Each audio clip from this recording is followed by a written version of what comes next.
Hello mga ka-cooking serye, I'm back! Today, ngayong araw, magluluto tayo ng Gigi Galunggong. Alam nyo ba guys, kaming magkakapatid, favorite namin ang fish. How about you guys? Hanggang gayam ngayon pakita kanya yung nukas ano kain ko, chay black pepper, chay salt, kan chay flour.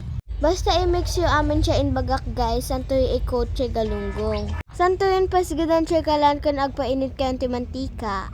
Lupin mo dat ikabilon siya galunggong. Antayin muna natin maluto. Tapos iahon natin sila sa kahirapan. So ayun guys, ito na lang yung natitira na hindi pa napiprito.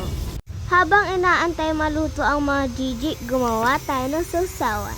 Para matuwa sa atin ang mga kakain. Nailuto kong gayam sa sida ni Papa nga okra. Agyo pa! Bakit mo natulong yung ulam?